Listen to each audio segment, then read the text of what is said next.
জানো স্বামীর আগে কেন স্ত্রী খাবার খায় না? স্ত্রীরা স্বামীকে জান্নাত মনে করে তাই পরে খায়। আরে না, স্ত্রীরা বিজ্ঞান মেনে চলে তাই। বিজ্ঞান মেনে চলে মানে কি? বিজ্ঞানীরা কোনো কিছু তৈরি করলে আগে বান্দরের উপর পরীক্ষা করে। দেখো টুম্পা, আমাদের 3 বছরের সম্পর্ক তুমি এভাবে নষ্ট করে যেতে পারো না। তোরে 3 বছর সহ্য করছি, আর নিতে পারছি না, সরি। কিসের সরি? আমরা বাচ্চাদের নাম পর্যন্ত ঠিক করে রাখছি। বাচ্চাদের নাম ঠিকই থাকবে, শুধু বাপের নাম পাল্টে যাবে। Bye bye.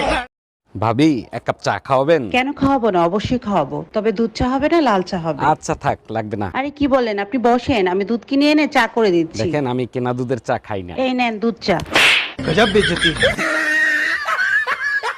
আজকের পর থেকে আর কোনো ফকির রে খাইতেই দেব না। আরে বাবা, এত রাগ হইলে চলে?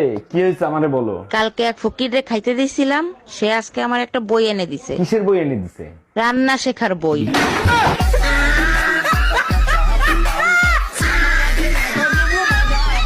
জানো আজকে তোমার আর আমার ব্লাড রিপোর্ট আনতে গেছিলাম। আরে তাই নাকি? তার রিপোর্ট দেখে ডাক্তার কি বললো? ডাক্তার বলল তোমার আর আমার ব্লাড গ্রুপ এক। কেন হবে না? আজ 10 বছর ধরে তো আমার রক্তই খাচ্ছ। এই কি বললা? আমি তোমার রক্ত খাই?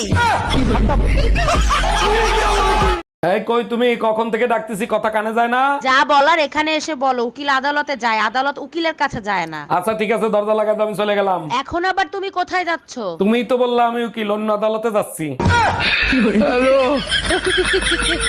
জানেন ভাবি, বিবাহিত পুরুষের লেখাপড়ার শেষ নাই। বউ মনে করে মা পড়াচ্ছে, আর মা মনে করে বউ পড়াচ্ছে। এটা অবশ্য আপনি ঠিক বলছেন, এটা প্রতি ঘরে ঘরে হয়। কিন্তু আমারে যে লেখাপড়া আপনি করাচ্ছেন, এই খবর তো কেউ জানে না। তোমার লেখাপড়া শেষ হলে ঘরে আসো, পরীক্ষা নেব।